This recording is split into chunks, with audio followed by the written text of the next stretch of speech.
Bonjour, c'est Gilles du site boursicoté.com. Voici l'analyse des principales paires de devises du marché Forex. Nous sommes aujourd'hui le jeudi 27 juin 2013.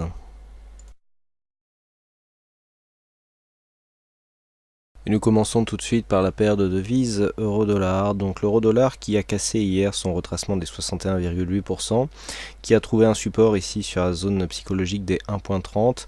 Un petit rebond technique, on revient ici tester la zone des 61,8 qui était proche d'un support ici qui est devenu résistance à 1.3042.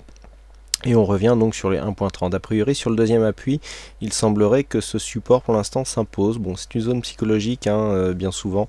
Cela arrive que les cours fassent plusieurs rebonds sur cette zone. Donc, on peut penser ici qu'une stabilisation se prépare. Il est possible qu'un deuxième rebond intervienne ici. De toute façon, tant qu'on n'a pas ici un rebond qui dépasse la zone des 1.3078, 1.3076, on ne peut pas parler de retournement. On est toujours bien calé ici entre la moyenne mobile et la bande de Bollinger inférieure. Les indicateurs sont plutôt ici plaident plutôt en faveur d'un rebond. On a ici stochastique et RSI qui sont à la limite de la zone de la survente et le MACD qui est assez hésitant.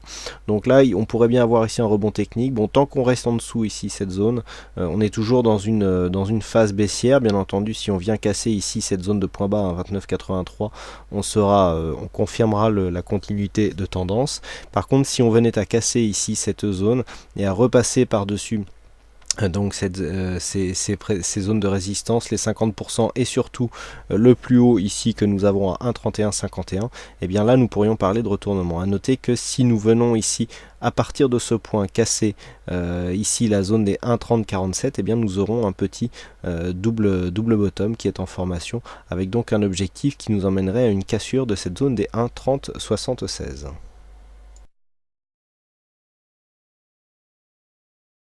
Sur le câble, après une brève hésitation, et bien finalement les cours ont cassé ici les retracements des 61,8%. Nous avons donc une baisse qui s'accélère avec toujours des mouvements qui sont sous cette moyenne mobile 20 exponentielle ici, avec des contacts appuyés sur la bande de Bollinger inférieure.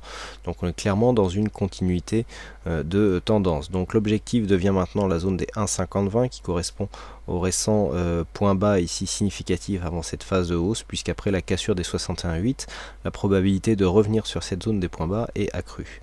Nous sommes tout de même en zone de légère survente sur les indicateurs, avec malgré tout une dynamique assez marquée sur le MACD qui nous laisse encore un petit peu d'amplitude avant un éventuel retournement.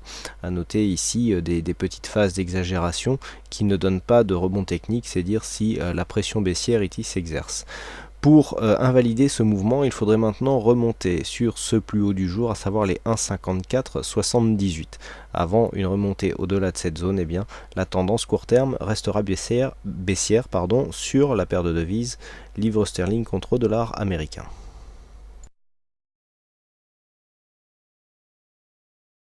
Et enfin sur le dollar yen, eh bien, nous avons ici, suite à cette phase de baisse, nous avions ici une cassure qui s'était faite sur le week-end. Donc vendredi, nous étions ici sur une phase de résistance, sous cette résistance oblique baissière. On était venu ouvrir ici sur un gap, on avait retrouvé la zone de cotation et puis depuis on hésite. Alors, il ne s'agit pas vraiment d'une cassure dynamique, il n'y a pas eu d'accélération suite à la cassure de cette résistance.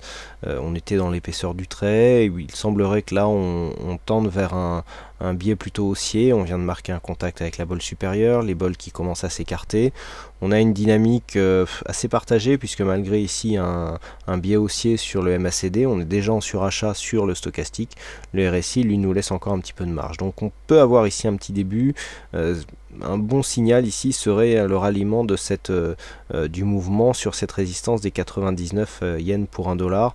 On aurait une cassure ici de ce précédent point haut, 98,70. Un petit retour sur une moyenne mobile nous donnerait un bon point d'entrée pour profiter d'une continuité d'une tendance haussière donc sur cette phase.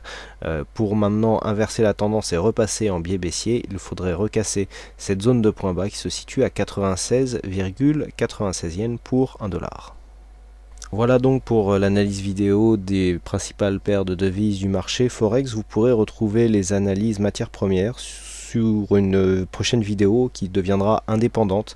Les vidéos Forex matières premières étant un peu trop longues au goût de certains, j'ai décidé de séparer ces analyses. Donc désormais le soir vous aurez une analyse donc du CAC 40 toujours, une analyse Forex et une analyse matières premières. Voilà, il ne me reste plus qu'à vous souhaiter à toutes et à tous une bonne soirée, bonne chance dans tous vos trades et je vous donne rendez-vous dès demain pour d'autres analyses techniques en vidéo. Bonsoir à tous.